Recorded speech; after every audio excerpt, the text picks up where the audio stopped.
আরেকটি নতুন ভিডিওতে সবাইকে সুস্বাগতম। আমার আজকের আলোচনার বিষয় হলো কপোতাক্ষ নদ কবিতাটি মাইকেল মধুসূদন দত্ত কর্তৃক রচিত।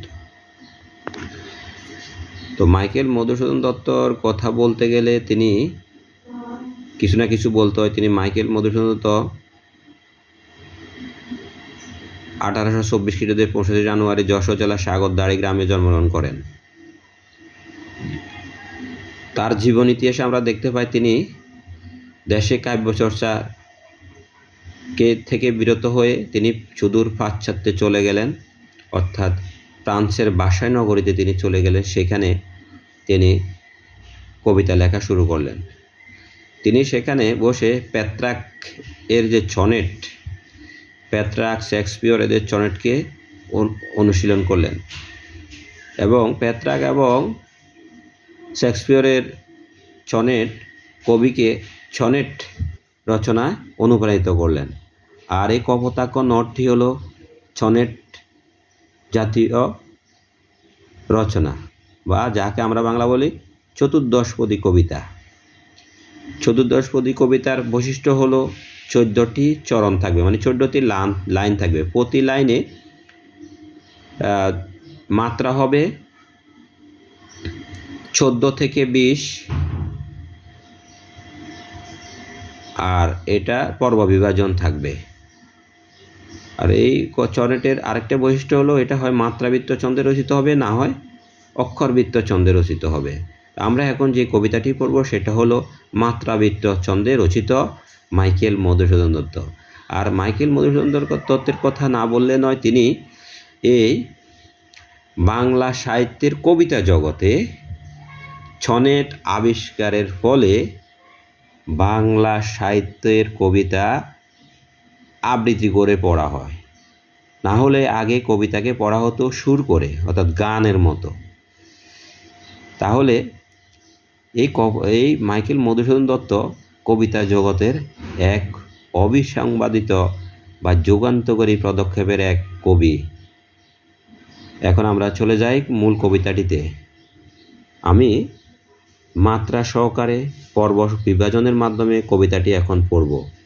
আবার কবিতার পড়তে লয় থাকতে হয়।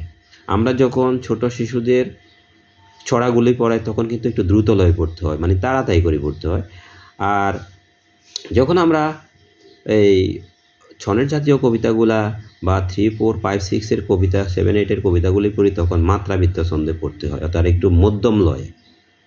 একেবারে তাড়াতাড়ি পড়া যাবে না, মিডিয়ামভাবে পড়তে হবে। আবার কতগুলা অক্ষরবৃত্ত ছন্দে যে কবিতাগুলো আছে সেগুলো ধীর লয়ে পড়তে হয়। যাই হোক, আমরা এখন কবিতাটা শুরু করি, যেটা মাত্রাবৃত্ত ছন্দে রচিত। সতত হে নদ তুমি পড়ো মোর মনে, সতত তোমার কথা ভাবি এই বিরলে, সতত যেমতি লোক নিশার স্বপনে, শুনে মায়া মন্ত্র ধ্বনি তব কল কলে, জুড়ায়ে কান ভ্রান্তির ছলনে, বহু দেশে দেখিয়াছি বহু নদ দলে, কিন্তু এসে তৃষ্ণা মিটেকার জলে, দুগ্ধ শ্রোতারূপী তুমি জন্মভূমি স্থনে, আর কি দেখা হবে, আর কি হবে দেখা যতদিন যাবে, প্রজারূপে রাজারূপে সাগরের দিতে, বাড়িরূপ করো তুমি এই মিনতি ঘাবে, বঙ্গ জনের কানে শোকে সকারিতে, নাম তার এই প্রবাসে মজি প্রেম ভাবে, লয়েছে যে নাম তব বঙ্গের সঙ্গীতে। এটার মূল ভাব হলো কপোতাক্ষ নদ কবিতাটির কবির চতুর্দশপদী কবিতা থেকে গৃহীত হয়েছে।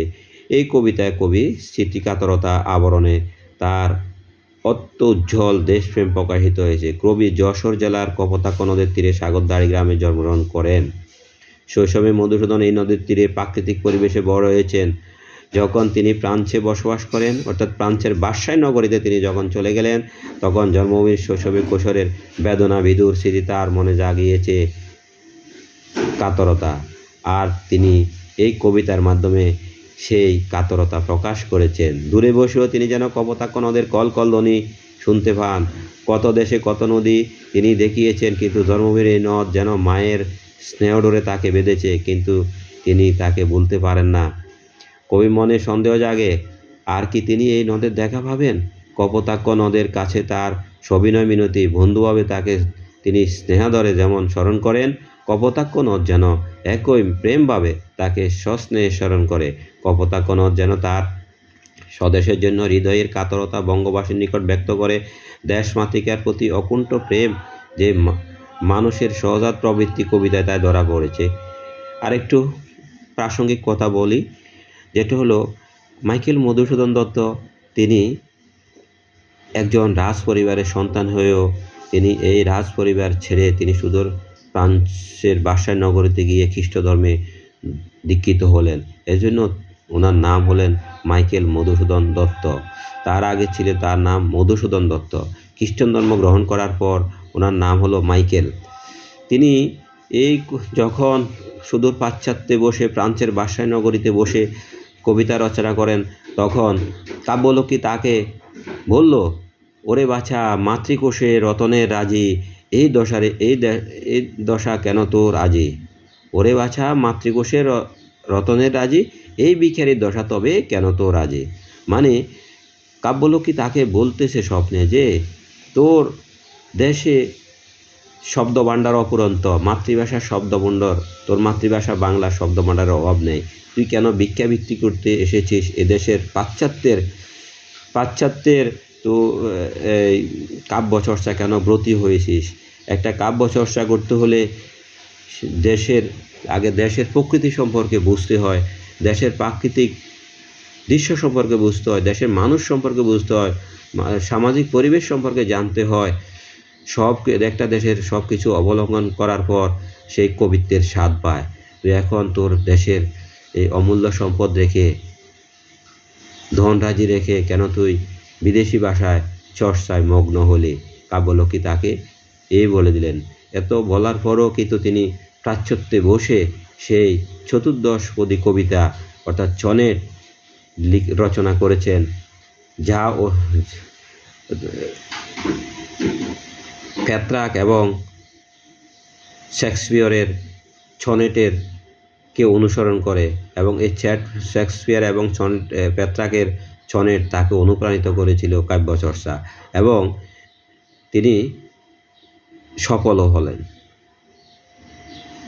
আর এই সনেট রচনার ফলে বাংলা সাহিত্যের এক যুগান্তকারী নতুনত্ব পায় এবং বাংলা সাহিত্যের এক অভিনব পরিবর্তন হয়, যাহা আমাদের বাংলা সাহিত্যের জন্য খুবই গুরুত্বপূর্ণ।